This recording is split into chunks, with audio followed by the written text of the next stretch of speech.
Shalom teman-teman, para apologet Kristen yang hebat dan luar biasa. Sofiatul, Intamona, dan juga Marsha. Mereka memberikan edukasi yang begitu luar biasa sehubungan dengan ajaran iman Kristen. Dan dibalik juga semuanya itu, mereka mengajarkan agar tidak mengikuti ajaran-ajaran sesat, ajaran-ajaran palsu yang tidak sesuai dengan kebenaran firman Tuhan yang hidup. Ini menarik teman-teman. Kenapa? Karena mereka sudah lebih berpengalaman. Mereka tahu sesuatu yang ada di dalam ajaran yang mereka yakini sebelumnya. Tapi sekarang ketika mereka hidup di dalam Kristus Yesus, memberikan edukasi agar sahabat, teman, dan anak-anak kita, saudara-saudara kita, mereka boleh berpegang kepada kebenaran yang hidup yang kita kenal di dalam Yesus Kristus. Untuk selebihnya teman-teman, jangan kemana-mana, tonton video ini sampai selesai. Kalau Anda diberkati, jangan lupa like, share, dan subscribe. Tuhan memberkati saudara sekalian. Shalom.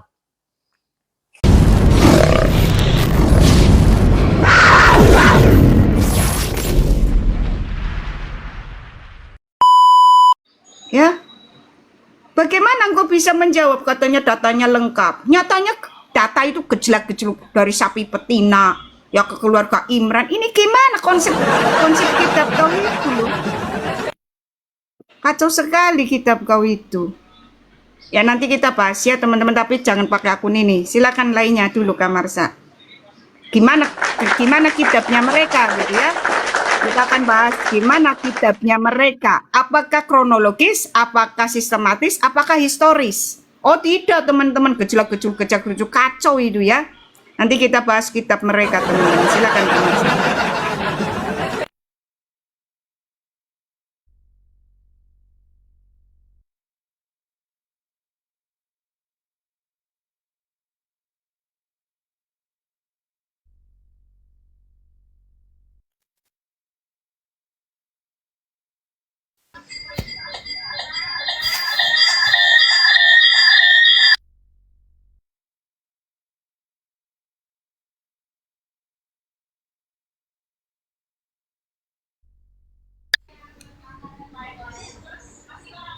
Halo, Kak Marsha, kok diem semua sih?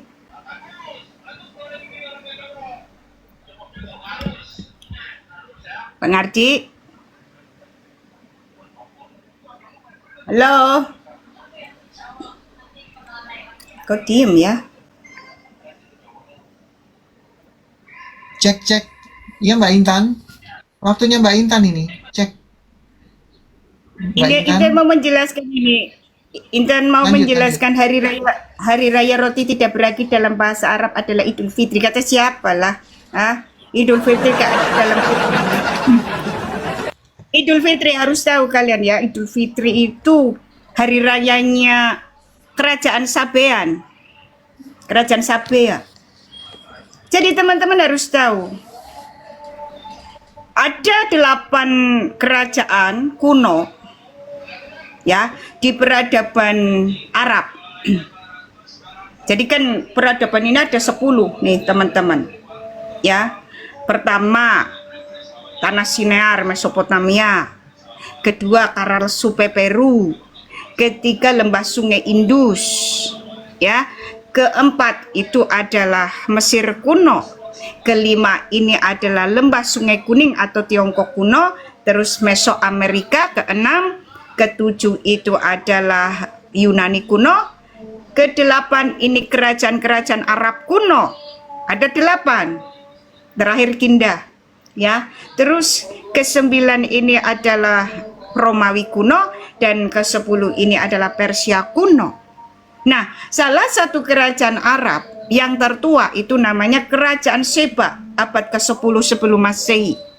Ya, itu punya dewa-dewa, menyembah dewa-dewa, tetapi dewa utamanya itu adalah dewa bulan yang namanya Al-Mekkah.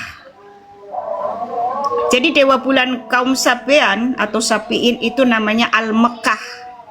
Nah, ini disembah di kuil-kuil Ilungkuh atau kuil Al-Awam ya, teman-teman. Itu kuil-kuil kubus hitam, teman-teman. Nanti Intan perlihatkan kuilnya. Nah, Untuk menyambut Dewa bulan Al-Mekah ini, setiap tahun itu di bulan Arad atau sekitar Maret, itu mereka itu menunggu Dewa bulannya itu dengan ritual puasa. Dan namanya sama, puasa Ramadan. Puasa 30 hari, teman-teman. Diambil dari kata Aramat yang artinya panas terik. Ya, karena dilakukan pada saat musim panas. Nah, teman-teman, setelah puasa Ramadan, orang-orang Sabein atau kerajaan Sabea itu merayakan hari raya. Namanya sama, Hari Raya Fitri. Dan ada puasa Fitri 9 hari. Kalau RT6 kan puasa Fitrinya 6 hari. Ya. Ada puasa Fitri 9 hari untuk melepaskan dewa bulan mereka, si Al-Mekah ini. Juga ada puasa namanya puasa Jupiter, itu puasa 9 hari juga. Dan ada puasa matahari, itu puasanya 7 hari. Itu kerajaan Sabea. Nah, kemarin Intan naik ke Komal Ujim ya, karena mereka itu memutarbalikkan atau memframing Alkitab, jadi Intan naik gitu. Terus Intan tanya tentang puasa sapi ini nih, ngamuklah mereka gitu Kak Marsha. Intan di mute, lalu dikick, diblokir lah. Sekarang kita nggak ngeliat Komal itu loh Kak Marsha. Diblokir begitu Intan sudah mulai menyentil kubus hitam, diblokir Kak. Takut sekali mereka diungkit kubus hitamnya itu ya teman-teman. Takut sekali mereka itu. Kita udah mulai ngoceh itu. Dan mereka mengatakan bahwa Kristen itu menyembah pagan, bahwa Yesus Kristus itu kisahnya sama dengan Hermes gitu kan, botol. Kalau Hermes tidak, nggak sama. Tapi kisahnya sama, hampir kisah dengan mitra. Nah teman-teman, Intan sedikit mau menjelaskan ya. Tapi Intan waktu mau menjelaskan ke mereka tentang mitologi-mitologi yang mirip Yesus, itu nggak diberi kesempatan. Intan mau menjelaskan begini teman-teman. Iblis ini sudah tahu bahwa nanti yang mau mengalahkan dia itu keturunan perempuan. Ini sudah tahu. Sehingga sebelum Mesias ini datang, sebelum Tuhan kita datang, Yesus Kristus, mereka membuat mitologi yang mirip, tetapi nggak sama, nggak mirip. Ya, baik dari Enki pertama ya terus Mitra, Horus dan sebagainya, sampai ke Osiris. Itu nggak sama teman-teman. Ya karena mereka ingin gini teman-teman, tujuan mereka menggagalkan rencananya Elohim itu. Pertama, rencana itu melalui Nepilim. Ya teman-teman, untuk mencemari perempuan-perempuan itu, perzinahan rohani itu, Kejadian 6. Gagal karena dihancurkan dengan banjir. Lalu teman-teman, ternyata di Kejadian 10 ayat 10 muncul lagi di tanah Sinear atau Mesopotamia, membuat mitologi-mitologi yang hampir mirip-mirip dengan Tuhan kita Yesus Kristus, tapi salah karena mereka cuma bisa nebak-nebak. Ya teman-teman, si iblis ini cuma bisa nebak-nebak. Supaya apa teman-teman? Supaya ada penolakan ketika Mesias ini datang. Dan ternyata benar kan? Begitu datang banyak yang menolak. Tetapi gagal ini, 10 peradaban yang hidup di dalam spirit setan ini hancur oleh tadi teman-teman, oleh peperangan. Pertama oleh banjir, kedua oleh peperangan. Nah, ternyata teman-teman, setelah masa keemasan, masa 1000 tahun, masa 1000 tahun itu bukan tahunnya jumlahnya 1000, tetapi masa keemasan di mana Tuhan dengan murid-muridnya itu masih ada di muka bumi ini. Ya, itu tahun keemasan atau tahun masa 1000 tahun. Nah, setelah masa 1000 tahun ini, Tuhan kembali lagi nih ke surga. Ternyata muncul lagi teman-teman, anak-anak setan ini, pemujaan kepada setan atau iblis. Di mana itu? Di Mekah teman-teman. Kenapa? Satu-satunya yang berani, ya, satu-satunya yang berani memamerkan simbol naga besar, yaitu menara bulan sabit atau menara namu. Itu hanya Mekah, mana ada di negara lain ada simbol setinggi itu, simbol namu atau Babel. Nggak ada di negeri lain teman-teman. Satu-satunya yang berani, ya, yang melawan Elohim, simbol bulan sabit, menara bulan sabit tinggi sekali, itu hanya di Mekah. Dan simbol yang besar, pamer kuilnya, kubus hitam itu hanya di Mekah. Itu kan simbol yang dihancurkan oleh Elohim kita. Ya, orang-orangnya juga pengikutnya itu. Nepilim hancur oleh banjir. 10 peradaban sebelumnya hancur oleh peperangan. Apakah sekali lagi ini mau dihancurkan, teman-teman? Simbol pemujaan kepada iblis itu. Iya. Di mana nubuatannya, Kak Intan? Di Wahyu 20 ayat 10. Ya, di Wahyu 18 ayat 2. Mau dihancurkan, teman-teman. Sekali lagi mau dihancurkan. Dan ini sudah mulai kan. Kemarin Riyadh dibom. Bener gak, Kak? Hilang minyak. Ya, hilang minyak di Riyadh itu dibom kan, Kak? Nah, ini arahnya sudah menuju ke sana, teman-teman. Semua yang memuja simbol-simbol satanik, pemujaan kepada Saturnus atau Azazel. Saturnus ini kan sikilnya Azazel. Ini pasti akan hancur dengan sendirinya, teman-teman. Ya, karena melawan Elohim pencipta semesta alam. Kita sudah melihat itu sekarang yang terjadi. Itu mulai bertengkar sesama anak setan itu. Ya kan, Kak? Jadi sesama anak setan mulai bertengkar. Harusnya begini, Kak. Sesama anak setan jangan saling mendahului gitu loh. Ya, silakan, Kak.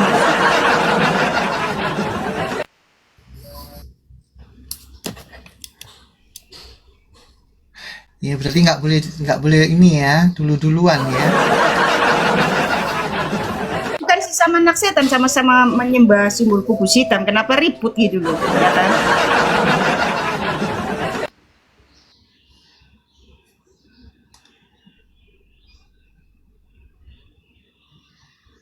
Dan di Indonesia belain Iran gitu kan, Kak. Padahal alirannya beda. Ini kan botol ya. Orang-orang yang tidak ngerti ya, yang botolnya selangit gitu ya. Jadi Iran itu kan nabinya Ali bin Abi Thalib itu. Berarti kalau kau belain Mereka Iran, nggak kau ganti ngakuin nabi. Muhammad. Iya, kau ganti nabi kalau belain Iran. Iran itu nabinya Ali bin Abi Thalib. Jadi kalau kau belain Iran, kau ganti nabi, ya. Ucem, kau itu bloonnya minta ampun. Untung Intan udah keluar ya dari server itu ya. Betul kali. Kadang-kadang ternyata dulu anak loh, Kak. Kenapa Intan dulu anak dan nekat mau keluar? Karena lihat orang-orangnya botolnya minta ampun itu. Botol banget loh memang. Itu nggak botol Mbak Intan, longor. Kok belain Iran? Iran kan nabinya Ali bin Abi Thalib. Kok kalau belain Iran ganti nabi, syahadatnya juga ganti. Ya adanya ganti tuh, jangan asyhadu alla ilaha illallah wa asyhadu anna Muhammadnya ganti Ali bin Abi Thalib Rasulullah gitu loh. Kalau dikasih tahu itu ngeyel, nggak berusaha untuk mencari tahu, tetapi ngeyel malah maki-maki kita yang ngasih tahu. Ini sulitnya, Kak. Mereka tidak mau belajar, itu sulitnya. Makanya Elohim kita itu mewajibkan kita untuk belajar. Betul nggak, Kak? Yes, Ya, betul. umatku binasa karena tidak berpengetahuan, kata Elohim kita. Ya, jadi Elohim kita itu menuntut kita untuk cerdas. Itu ada banyak tuh di surat-suratnya Rasul Paulus itu ya. Itu dia itu mendorong. Makanya bedanya Mbak Intan ya. Kalau beriman sebelah itu memang harus blow on. Iya, syarat utamanya Untuk beriman itu, ya. Sekali lagi ya, teman-teman ya, untuk beriman. Tapi di luar iman untuk urusan duniawi, kita akui ada S1, S2, profesor pun ada. Ya, bayangin teman-teman. Ya. Di luar beriman mereka pinter, tapi kalau untuk urusan beriman memang harus botol. Ya, lanjut Mbak Intan ya. Aku ngerjain kerjaanku sebentar ya. Lanjut Mbak Intan. Kalau Intan tuh lebih suka mengajak mereka sebenarnya untuk berpikir gitu ya. Kalau Tuhan jadi manusia, oh bisa. Karena dia ingin memperkenalkan Allah yang tidak kelihatan itu. Nah, seharusnya memang Allah memperkenalkan diri. Ya, supaya kita ini kenal, mengenali siapakah Allah kita, gitu loh. Masuk akal. Nah, sekarang begini. Nih, kita analogikan aja pakai logika. Intan nggak pernah kenal si A, tapi percaya bener ini sama si A. Hidup matinya untuk si A. Ini kan konyol. Intan tidak pernah mengenal si A, tidak pernah melihat si A, lalu bersaksi. Padahal tidak pernah menyaksikan. Aku bersaksi, tiada Tuhan selain Allah. Dan aku bersaksi, Muhammad utusan Allah. Ini kan konyol. Meyakini mati-matian, membela mati-matian padahal tidak mengenal. Tidak pernah menyaksikan, tidak tahu siapa dia. Ya, seperti kita ditipu ini nantinya. Ini bisa rawan penipuan. Karena iblis juga tidak kelihatan. Betul nggak Kak Marsha? Iblis tidak kelihatan. Siapa tahu itu yang menipu Iya, adalah betul. iblis. Kalau Tuhan kita ini memperkenalkan diri, saksinya banyak. Para rasulnya. Kita mengetahui atau mengenal dia lewat yang dituliskan oleh para rasulnya. Dan bukan para rasulnya aja. Ya, muridnya kan banyak itu aslinya ya. Teman-teman memang yang tercatat menjadi rasul itu kan 12. Tetapi muridnya banyak. Jadi banyak saksinya. Melalui dia kita mengenal siapakah Allah kita. Ya. Nah, sekarang yang sebelah ini RT 6 tidak kenal loh. Makanya wajar karena tidak mengenal siapa Allahnya itu. Kalau sholat pada jelalatan, bahkan ada kakinya yang diangkat itu ke atas itu. Kayak Intan dulu tuh. Jadi guruan akhirnya. Makanya Mbak Intan, karena kan nggak kenal, jadi mau breakdance mau apa nggak mau. Bikin itu teman-teman, itu Intan, itu cerminan Intan Kak. Makanya Intan lihat video itu yang orang tarwe itu, anak remaja itu kakinya diangkat ke atas waktu sujud. Itu Intan jadi ngakak karena itu cerminan Intan dulu. Kak Marsha, makanya diusir dari masjid Intan itu. Bikin onar gitu. Kalau Amin nih, kelompok Intan tuh kalau Amin nih. Walatulin, ini kelompok Intan ya dulu. Amin, gitu Kak. Diusirlah kita ya. Tapi Intan sengaja, sebab apa? Sebab Intan itu sebenarnya nggak mau ke masjid itu Kak. Biar diusir gitu loh. Ada alasan diusir. Tapi ya nanti di rumah digebukin Kak. Habis itu tuh, pakai sulak itu kan. Intan tuh ya, teman-teman bicara dulu masa lalu waktu masih Muslim itu bejat sekali Intan tuh ya. Intan aku itu nakal sekali, nggak inilah pokoknya bukan umumnya perempuan gitu ya. Sukanya kecil aja nggak pernah Intan main boneka-bonekaan itu, nggak suka. Intan mainnya tembak-tembakan.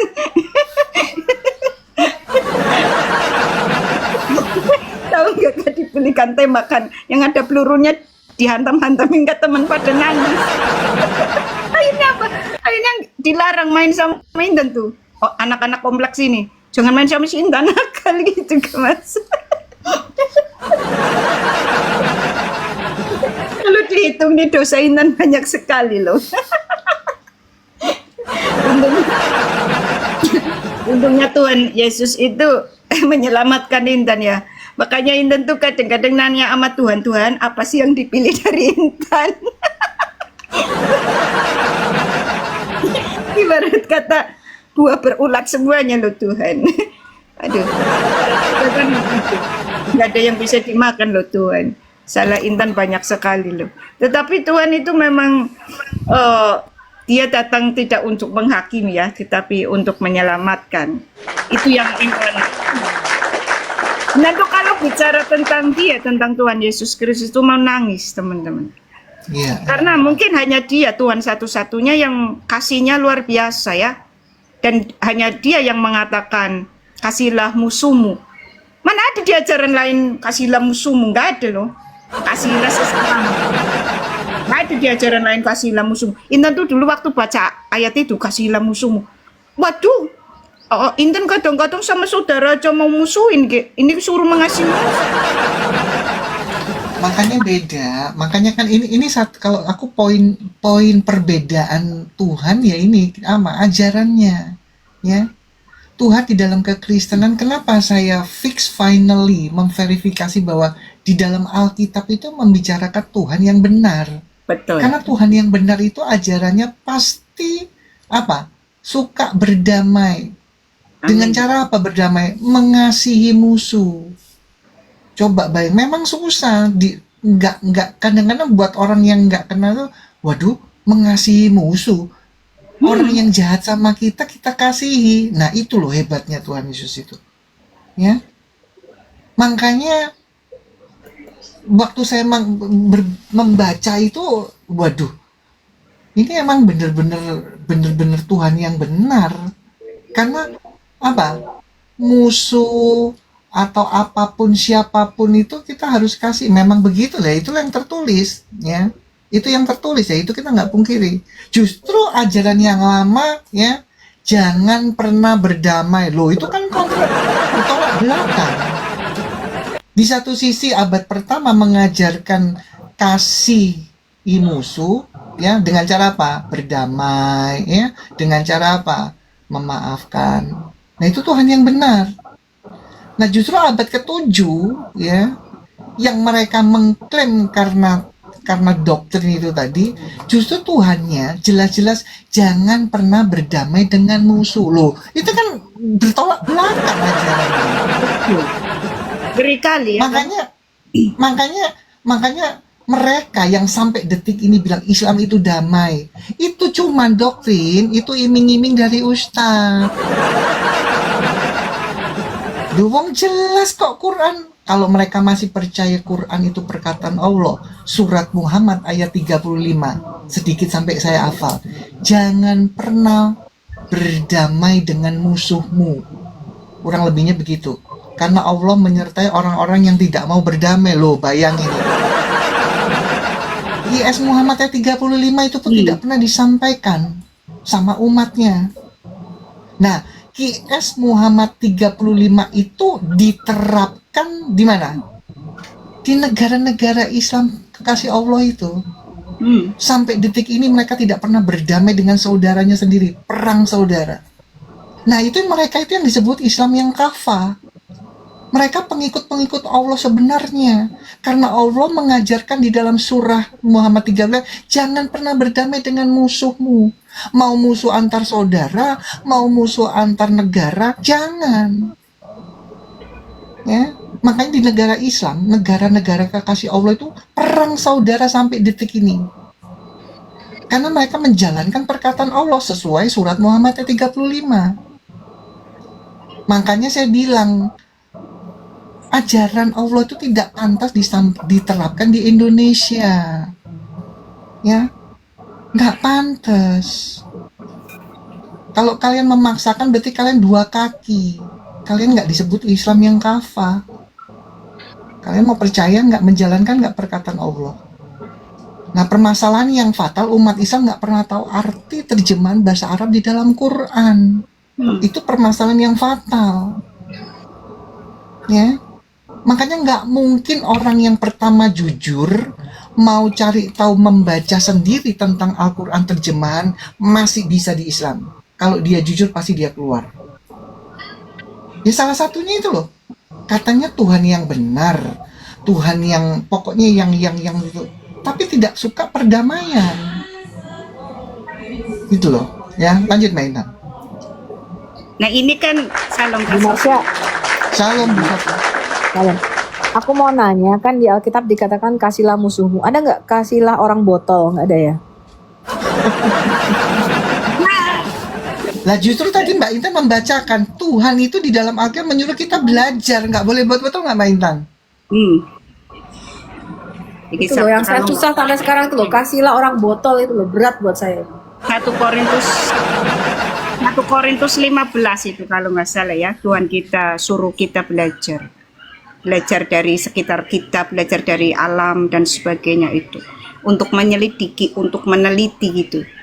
Nah, kalau mereka enggak, kadang-kadang aneh loh Kak Sofi, kita ini manusia dianggapnya musuh, setan dianggapnya saudara loh.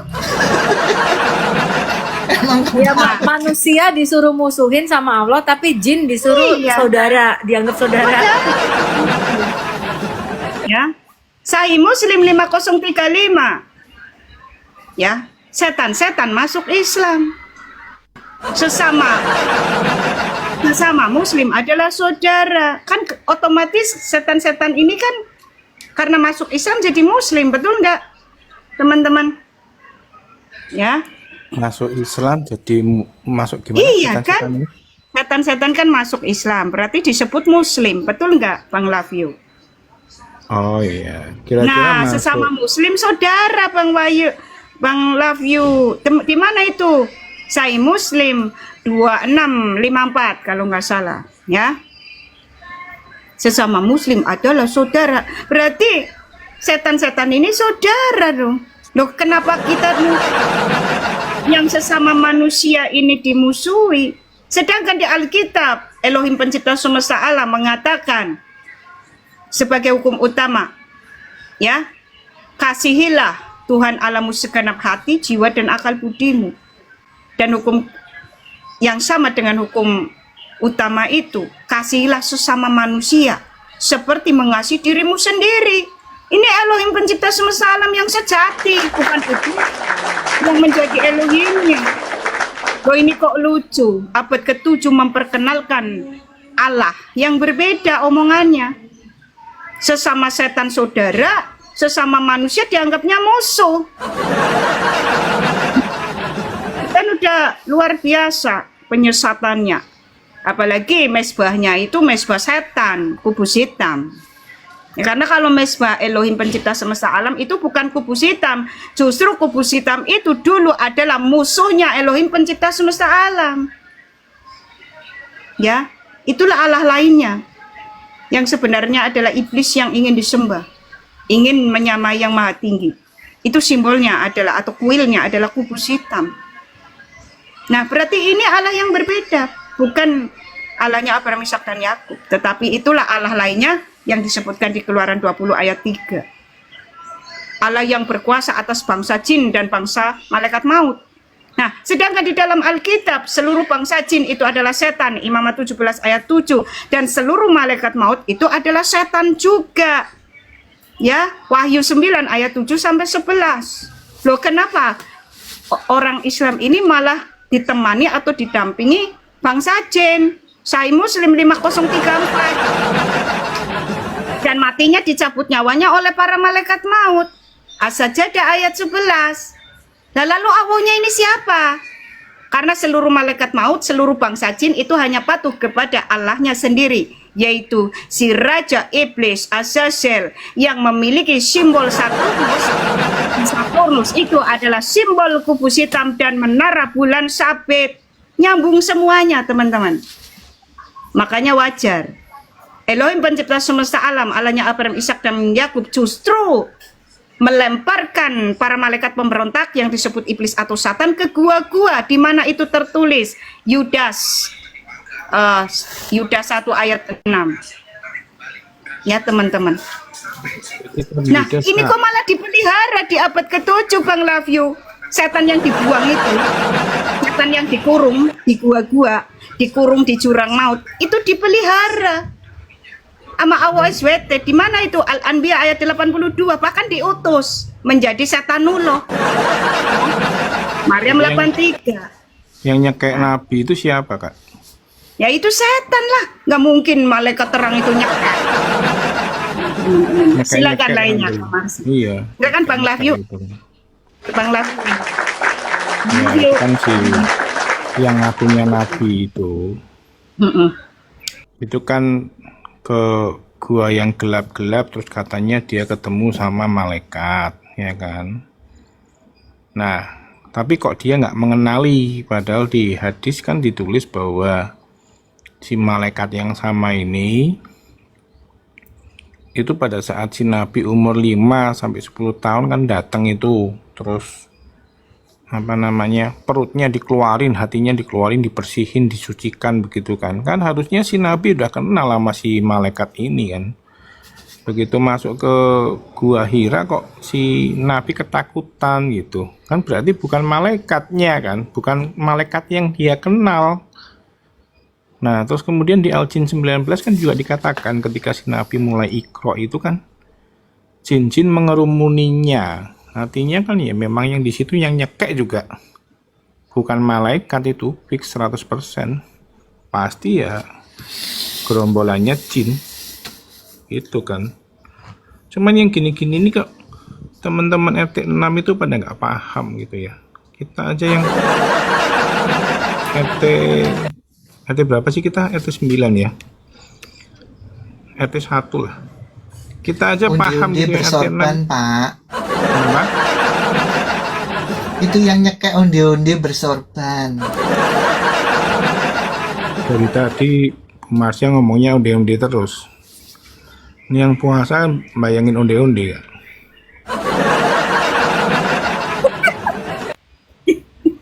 Mana ini Kak Maria ini? Kalau ada Kak Maria seru nih. Wah itu Lagi nanti ke binatang. Alfa, lagi ke Alfa berkali.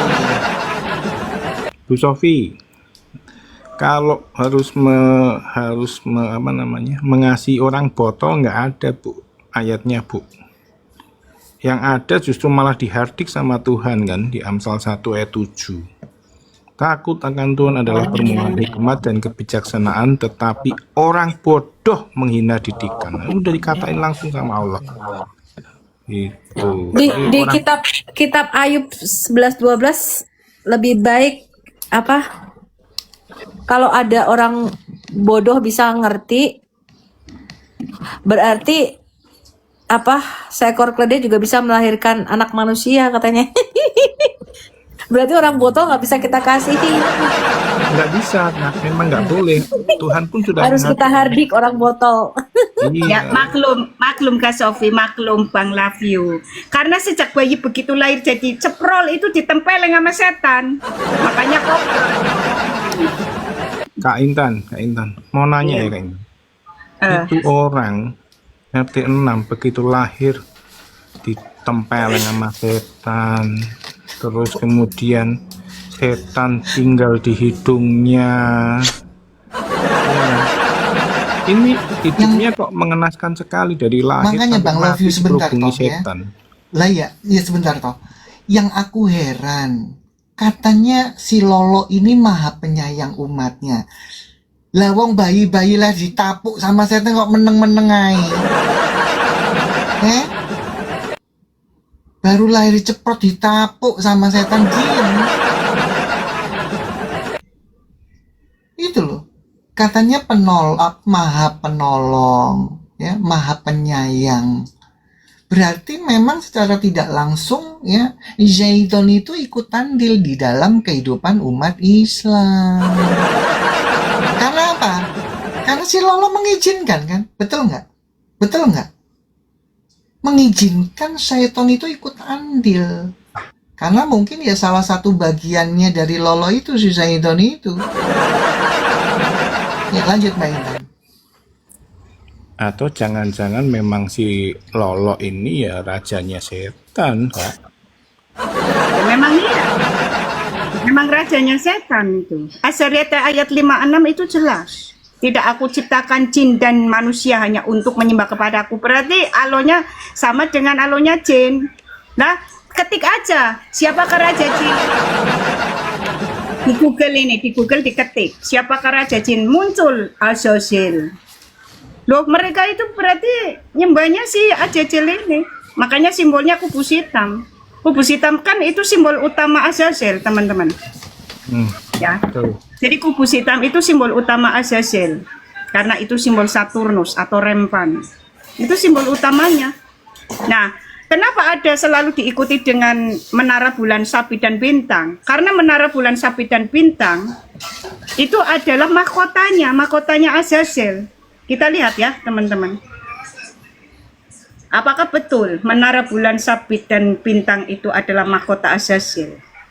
Betul, teman-teman. Makanya dari sejak Mesopotamia itu simbol itu selalu mengikuti terus. Ya, kita lihat Azazel, si Raja Iblis. Mahkotanya bulan sabit dan bintang. Dan itu ada di Mekah. Ya, itu ada di Mekah. Di mana itu? Di menara bulan sabit dan bintang. Ya, kita lihat. Ya. Apakah betul ada di Mekah? Iya.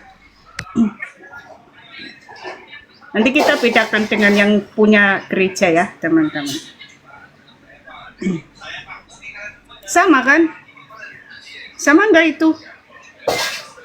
Sama. Jadi julukan teman-teman, julukannya Azazel itu adalah penguasa waktu, Lord of Time.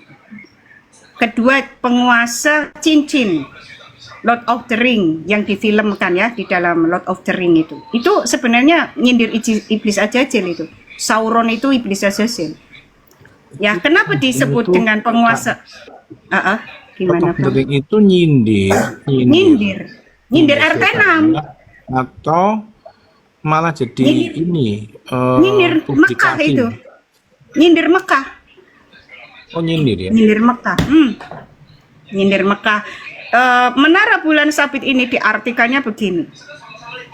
Ya, menara bulan sabit dan jam waktu itu penguasa waktu. Penguasa waktu itu julukan dari iblis Azazel, teman-teman. Ya. Lord of Time.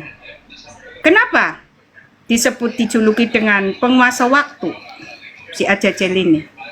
Karena orang-orang yang bersekutu dengan dia itu tidak akan pernah bisa lepas dari dia. Ya, jadi seluruh waktunya orang itu dipantau. Lewat apa? Lewat gelombang otak manusianya. Seperti ini orang-orang RT6 masih hidup di dalam maut. Ya, kalau kita kan sudah dipindahkan dari maut ke dalam hidup. Nah, orang-orang yang hidup di luar Yesus Kristus yang tidak memiliki tanda materai Roh Kudus, ini masih hidup di dalam maut.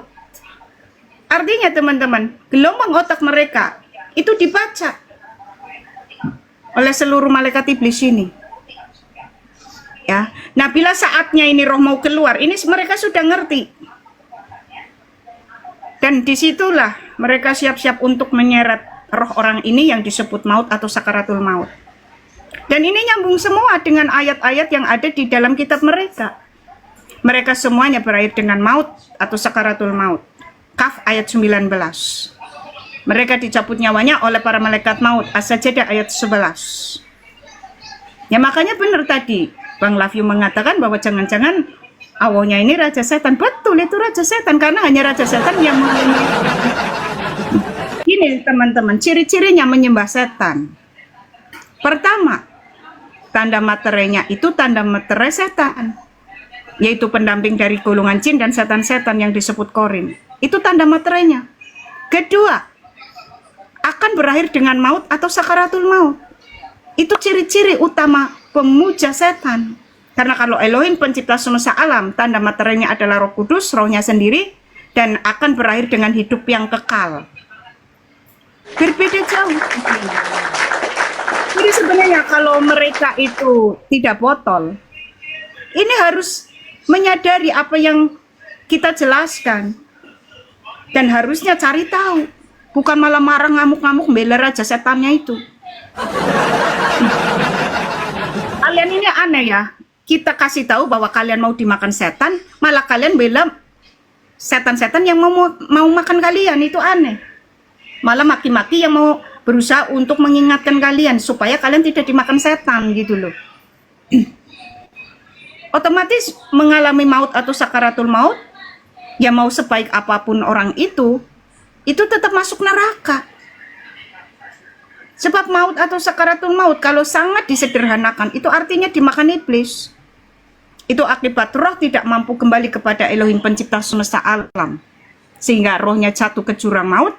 Dan di sana itu disiksa. Di mana itu tertulis Kak Intan? Wahyu 9 ayat 10.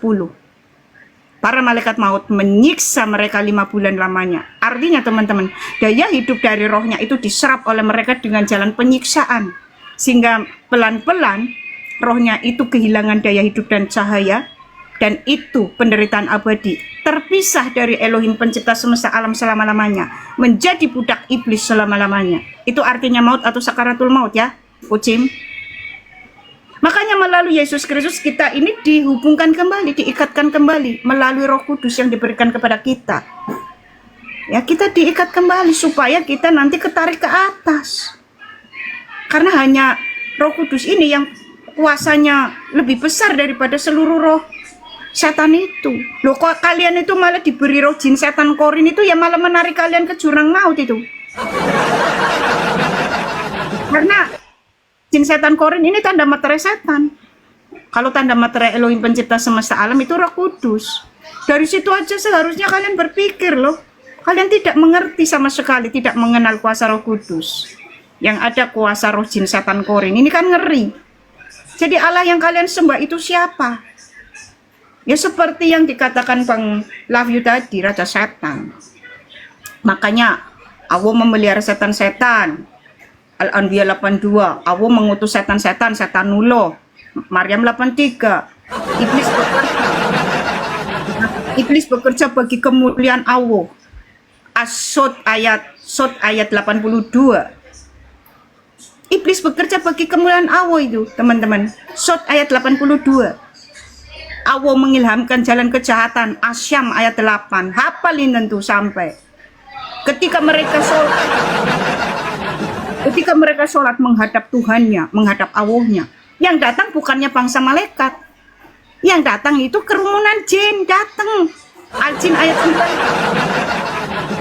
9. Ngeri kali hidupnya dikelilingi setan kalian. Ya, ngeri sekali teman-teman. Kita bersyukur teman-teman.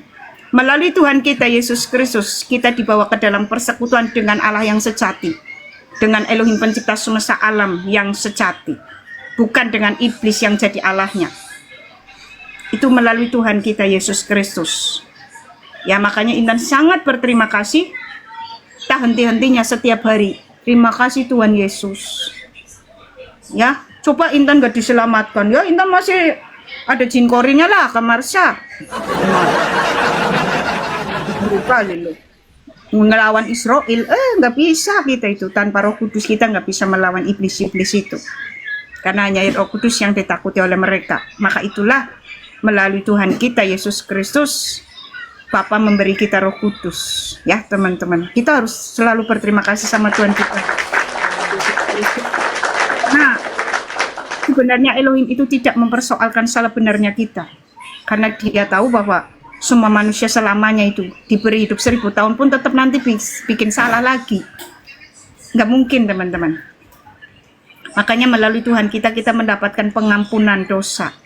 Makanya melalui Tuhan kita dapat terhubung kembali dengan Bapa. Ya, maka melalui Tuhan kita mendapatkan tanda materai surgawi, yaitu tanda materai Roh Kudus.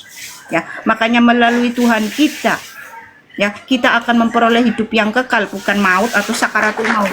Ngeri kali kau, Jim. Kau itu berakhir dengan sakaratul maut, Jim. Ngeri. Kok gini Kak Marsha, waktu kemarin Intan naik ke Komal Ujim, kau tak mualafkan Intan gitu? Mualafkan? Gak mau lah, gak mau dimakan iblis Intan. Apa lonten lu kayak gitu Kak Marsha?